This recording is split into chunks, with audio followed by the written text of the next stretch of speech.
Yeah, welcome to Denver and the stage. Aaron, come on up. Yeah. Without further ado, I'd like to introduce my wonderfully talented panelist here of impressive media folk. First, we have, come on out, Melissa Clark. She's the SVP of Media at IMM in Boulder, and she oversees digital media for top-tier brands such as Chili's, Roku, and TracFone. Melissa is also a recent transplant, having moved to the area from Texas a year ago. So congratulations, happy one-year anniversary. Hopefully you've enjoyed Colorado's 300 days of sunshine and 300 days of rain that we've had. So great. And so next, Joel Grabois. I got the last name right. Fantastic. So Joel has 15 years of media experience, and he's now the Associate Media Director at the Integer Group, where his focus is primarily on integrated digital advertising for his consumer and B2B clients. Joel is also the proud, new, and sleep-deprived father of a 10-month-old little girl. So congratulations to you as well, Joel. Don't nod off on us, right? And our third panelist, Aaron Matt, welcome. He is the founder and president of Faction Media. For the past 10 years, he's led the growth of Faction by providing strategic guidance and thought leadership to his enterprise B2B clients. In true Coloradoan form, Aaron is an avid mountaineer, and his latest expedition was with his son to Mount Kilimanjaro. So very impressive, awesome. Well, great, well, welcome panel, and thank you. So as I look out into the audience, certainly among the audience there are a lot of people that are dabbling or kind of getting used to program media or just getting started. There are certainly those that are considering it but haven't quite tested the waters yet. After listening to the first panel, they certainly have a better understanding now of what programmatic media is and what it means. I think the next step is kind of providing some tools and guidance on how to get started and where to go with that. So panel, hopefully we can shed some light on that and provide some guidance to the audience members here today. So let's get started. So panel, you're kind of a unique group coming from all really agency type backgrounds. So when one needs to consider strategy when they're looking at a campaign, what are your goals? How do you determine if programmatic fits within your campaign, and if so, where does it fit within the media mix? So Joel, would you like to start us off with that one? Sure. Yeah, so it was alluded to in the last panel. This is a programmatic mini conference, so we're really focused in programmatic, but it is ultimately just another tool, another medium that you have to look at. So does it fit in? Really goes back bigger picture to your media objectives, to your target dynamics, and is digital even the right play for you? So I think that's really like the starting place. Does digital have a place in your media objective? Will that help get you there?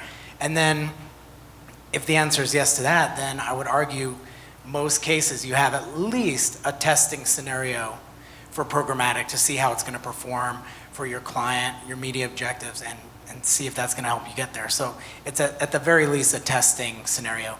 That opens up, okay, how much do I put into it? And there are a lot of different ways to get there too. So the idea of test, learn, scale, or not is kind of your mantra. Yeah. It's tough. There are a lot of different factors in how much you would put into it right off the bat to try to test that out. You could look to the industry, and there's some studies and stats out there of how much of display is programmatic, and you could kind of start at that point. Or do you need to be more conservative? And then what are all of your messaging communication strategies out there, and how does that fit in to that display environment? Right. Taking kind of a broader approach to it, and then going through and testing it. Great. Now, Aaron, you're more from the alarming. We should put Aaron's on the opposite side. Bookended Aaron's. I'm gonna say my name a lot. I need to say my name better. I need to figure out how to get Starbucks to put AARO on a cup instead of ERIN. It's Do you have any tips? Yeah, well, there's a little side note, Key and Peele bit, and it's AA wrong. But anyway. Is that at the register? What's your name? AA wrong? But I'll keep it to Aaron. From the B2B perspective, how do you go about approaching, and looking at strategically your media mix and programmatic fitting in within it? Is it the same as B2C, or what are the differences? I don't know that it's exactly the same. I think that I would agree it's a tool within the media mix, absolutely valuable. I think from the B2B perspective, we see a lot of research in the space, a lot of the analysts and consulting firms like SiriusDecisions, Forrester, CEB, throwing out these stats all the time. For example, SiriusDecisions has famously said that 67% of the buyer's journey happens digitally. So with that in mind, you've got other firms saying somewhere between 60 and 80% of the buyer's journey is complete before they even make first contact with your site or your sales force. So in my opinion, that is the perfect place and time for programmatic. You've got that 60 to 80%, whatever the number is, and whatever level you actually buy in or believe in that number, that's where programmatic plays into your B2B buying cycle. And what programmatic can do within that range, that kind of high funnel, if you will, is accelerate the buyer's journey. So if you can be delivering the appropriate content at the very highest end of the funnel to move a buyer into their research project faster or into their sales consideration cycle faster, it's going to drive revenue faster. It's going to essentially compress the buying cycle. And it's different for B2Bs because it's a very broad term, but you have everything from a $2 manufacturing part to a $2 million enterprise phone system. So buying cycle looks different in all of those industries, but programmatic absolutely has a place as a tactic to drive high funnel activity. Now, I think when you get down a little bit lower, those same analyst firms are saying, well, in the B2B space, 100% of, and that's a high number, 100% of people within the consideration cycle or sales decision-making process will visit the vendor website before they finalize a decision. So that happens typically mid-funnel, so then you have a whole nother bag of tricks on your hands. So you have all of your essentially first-party and web data that you can leverage then. So it's still programmatic, but it becomes much less about a complex programmatic, data modeling, lookalike targets, and much more simple retargeting. Retargeting, nurturing that user. Retargeting, really. going into some maybe more complex nurturing tracks, but from a programmatic standpoint, it gets much more simplified in the middle funnel. Right, much smaller. So you're largely leveraging programmatic for the demand and generation and prospecting, and then driving them down, getting to the website, and right, using programmatic to talk to the people who we don't know are prospects or potential customers yet. Right. All right, very good. Very. So moving along, so programmatic tends to be bucketed as a direct response tactic, something that's designed to initiate an immediate response in a user and is typically optimized towards a cost per or an ROI goal. From in your experience, can you use programmatic for branding? And if so, how? So, Melissa, let's hear from you. It can be used for awareness. I know the panel before us, they were talking about PMP and deal IDs. That is giving you the opportunity to get premium inventory that you would typically go get through an insertion order. So if you're going out doing these PMP and deal IDs, that gives you the inventory that you would have done through the insertion order, but now you can put it through your DSP, your platform that you're bidding on all your inventory, and now you get to overlay all this third-party data we're talking about and first-party data, and it just works that much harder for you, but you're still getting that premium inventory that you would want to get in your awareness buys. Great. And are you running branding campaigns for your clients? We are. Another good point of running your awareness campaigns through your DSP, we talk about full funnel and pushing them through the funnel. If you're pushing them from the awareness and starting from that top layer and pushing them down, your awareness dollars just work that much harder for you. So yes, we try to run as much through we use the trade desk as our platform partner for our exchange. So we try to put as much as possible through that. And how do the metrics, the success metrics differ for a branding campaign versus direct response? So in the first panel, they were talking about softer metrics. Usually branding campaigns are softer metrics. You can use click-through rate as maybe a KPI that you're looking at. You can also look at maybe your viewability, make sure people are actually seeing your ad. You can overlay some brand studies, make sure brand lift is happening and you're actually pushing them through and down into intent and actually all the way down to purchase. So yes, it's usually a little bit lighter. You can also look at some micro conversions. So if you were trying to drive to a store, look at that metric, also look at click to call. So they might be a little softer, but there are some metrics there that you can work towards. So you're looking even more at an attribution standpoint and optimizing based on that. Absolutely. And Joel, you're eager I totally agree.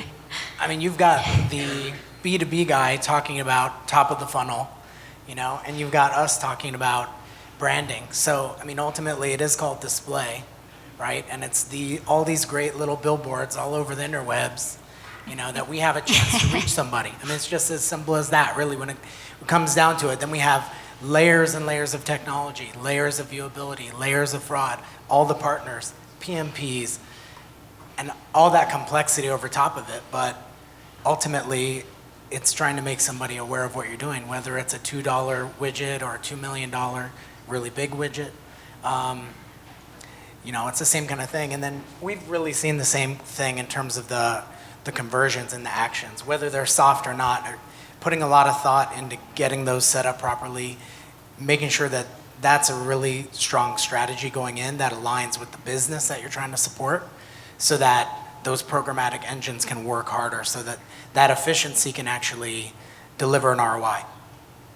Great. So you can actually, run a branding media from a programmatic standpoint, then also direct response and do full funnel and looking at that and along the lines of other channels as well and from an attribution standpoint. Absolutely. And we keep talking about programmatic and display standpoint, but programmatic can be a lot more than that. It can be video, it can be native, it can be for Facebook, FBX. So you can get a lot more inventory through your programmatic channels more than just a display banner. So when we're talking about awareness buys, those are all pieces that should be part of your awareness plan.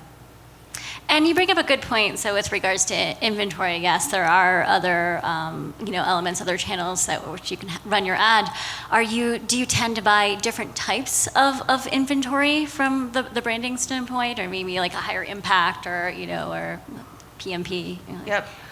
Usually on the awareness, we try to utilize some maybe rising star units, so you do get some more high impact units out of that. Also with the native content, making sure you're putting your ads in relevant environment within the editorial so that you can avoid the banner blindness that everybody talks about. So there are some ways that you can utilize programmatic on your awareness buys and still get your message seen in an efficient way. Great. Very good. So let's move on to kind of key evaluation criteria. So, we need to determine certain partners that are a good fit. Based on that, where do we begin, and what's that evaluation process, and what are some of that the key evaluation criteria? I'm sure that's like a long stream of different things, and it varies from cost to volume to quality of inventory or brand safety and whatnot. But Aaron, maybe you'd like to share with us kind of your viewpoint and how you go about evaluating your different partners. Yeah, I mean, cost, volume, all of those things. Budget is the key to everything, right? What do we have to spend? I think I would go back to something Rebecca said on the first panel, which is, show me the demo, show me the money, show me that you guys actually know what you're doing here. And then as it relates specifically to business marketing, because it's not as kind of hasn't been as broadly applied within B2B, and more so the more progressive B2B industries, the high techs, the telecommunications, those kind of B2Bs, there's not as much case study work. So you can't necessarily go to a vendor and say, okay, show me what you did for a company that looks like this client. Oh, good point. So typically what that means for us is it drives us to some of the larger vendors. So we would go to a Rocket Fuel, a Media Math, a Turn, and ask for not only demos of the product, which we've seen before, but it makes the client more comfortable if they can kind of see under the covers as well. But show us some case studies. Show us how you modeled a very hard to reach, very niche audience in a B2B environment and made a difference. And then give us some hints around what those kind of conversions were. Like, what were you looking for? How did you go after them? And I think that the vendor that has the best answer there is a good potential partner in the B2B space. For us, we've had success primarily with some of those more full service partners. Rocket Fuel, we've had a good deal of success with, because we've gone in, we've been very explicit with our data. We've worked with them to build models, and I think that's kind of the key is just understanding what the vendor can do, understanding what they can deliver and what they've delivered for similar clients. Right. And to Rebecca's point, like really kind of diving in, looking under the hood, not just, give me a proposal or something, you send something my way, like really get an understanding of what their true offering is, their services, and where they stand on different topics. Right, and then I think maybe we're talking about transparency a little later in the discussion, but that plays into it as well. There's certainly a big degree of difference between various vendors in terms of the level of transparency that they offer.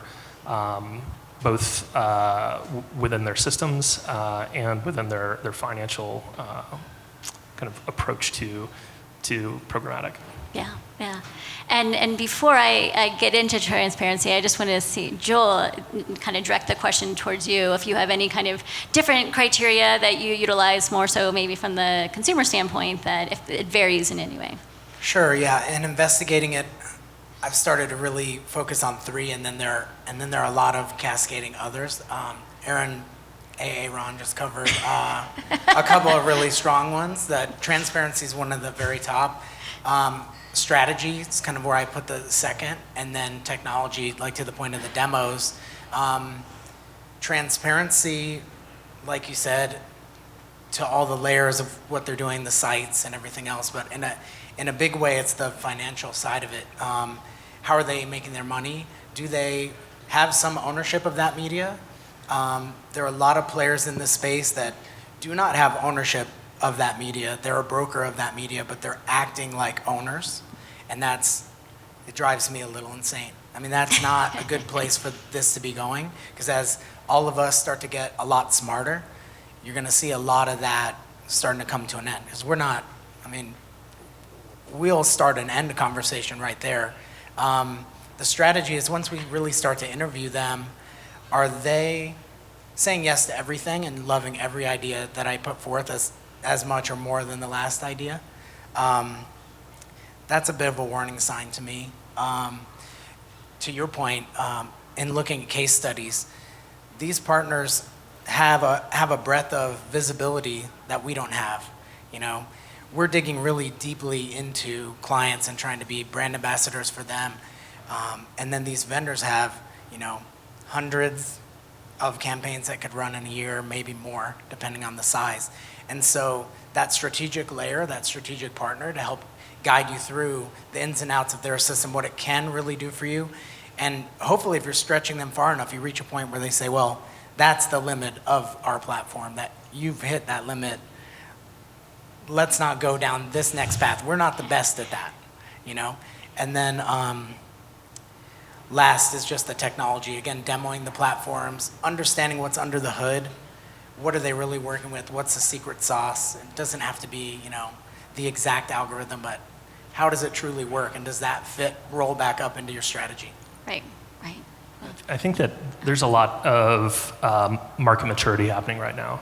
And the transparency definitely plays into that. I remember, gosh, I can't remember exactly, was it 2 years ago when Rocket Fuel went public?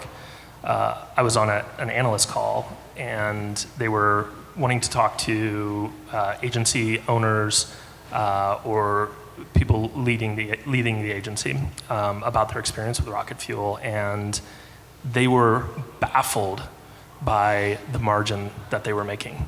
And Wall Street thought they struck gold when they found, this whole little niche category, and that was great at that time. Those margins have already come down significantly. They're going to continue to be compressed. At the same time, we're seeing, a lot of the kind of superfluous middlemen going away from the space between the publisher and the advertiser. I think that's going to continue to happen. So then as it relates back to picking the right partner, it's, okay, who has the longer term vision of how this is all going to play out? Who has the most solid relationships with the DMPs, with the third party data providers, and with the marketplaces? And who has the best technology? Yeah, Melissa, did you want to? Just as we go into planning each campaign, and we're planning monthly, quarterly, you don't want to disregard what your past campaign had happened. So we really like to go into each time we go into planning with a 70-30 rule. The 70%, we should keep going with what has worked, because we were talking about algorithms during the first panel. Those algorithms get smarter and smarter as the campaign goes. So keep those partners going. Take that 30% that you learned from that isn't working for you, and take that money and go try something new. Test some new partners. That's where you can have some opportunity to give someone a new test drive at that when your campaign gets going. Great point.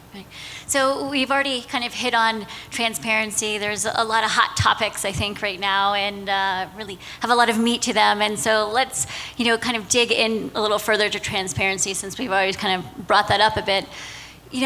How much transparency is necessary, or needed? Is it just the publisher, the placement, right? How much is needed, and then how do you utilize that to perform, from a campaign performance standpoint? Joel, do you have any thoughts on that?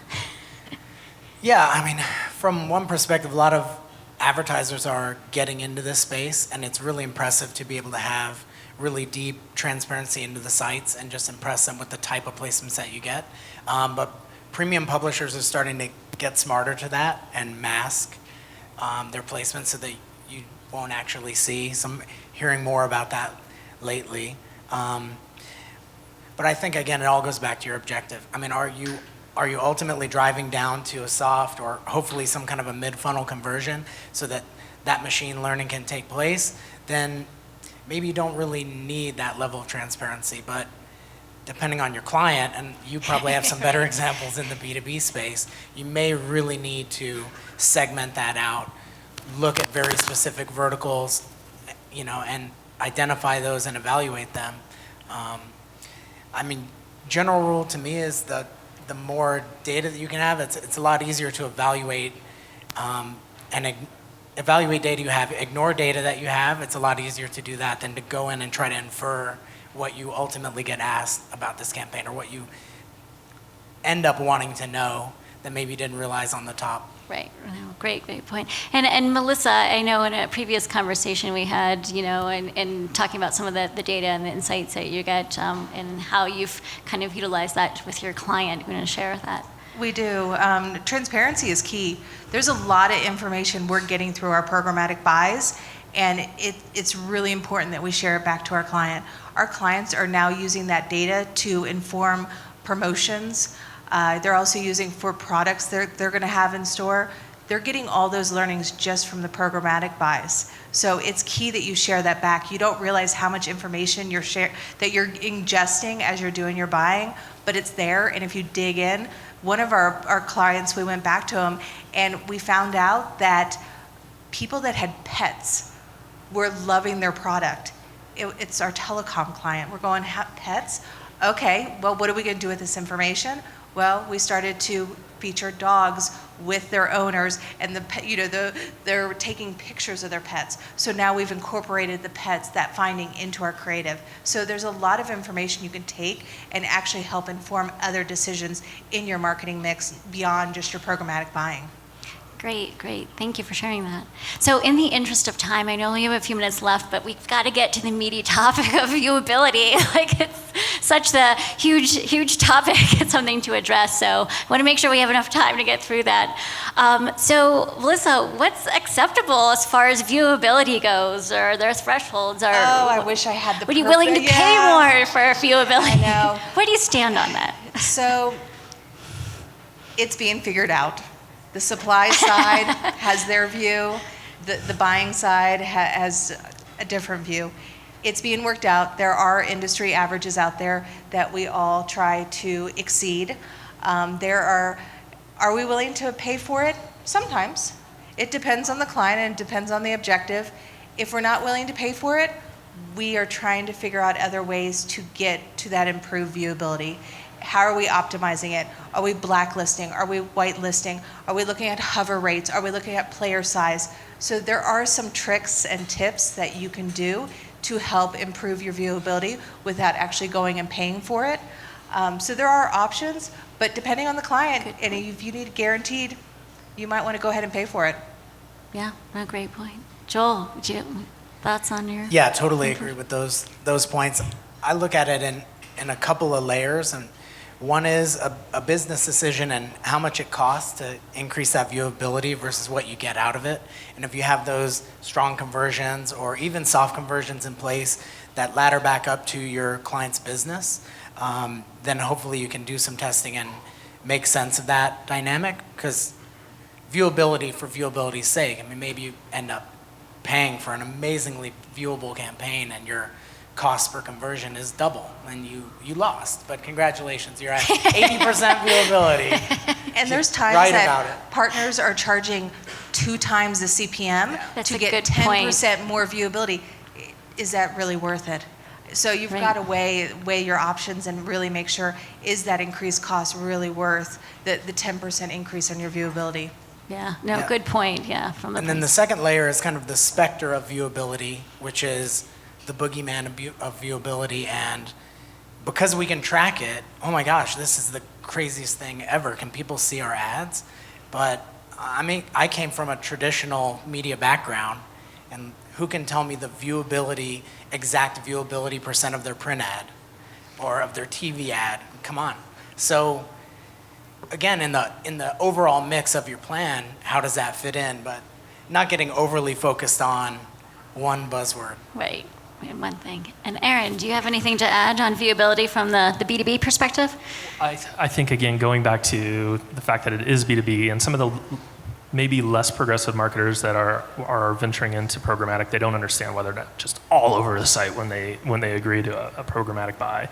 And I agree. I think because we can measure it to the nth degree, we can prove that high viewability score doesn't necessarily get us any closer to accomplishing what our goals are for a campaign, and that's really the key. Just this goes to a slightly larger answer, but I think a lot of what we do as the agency folks, as the experts, as the technology providers, is also an education process. We have to constantly be helping our clients and their marketing organizations better understand why we're making this an option within their campaigns, why we're using it, what the optimization process looks like, and what they should expect from that at the end of the day. Right. No, good point. Very good. Well, thank you for tackling that, and thank you, panel, for your insights and expertise. Thank you so much for coming, and thank you, audience. Thanks.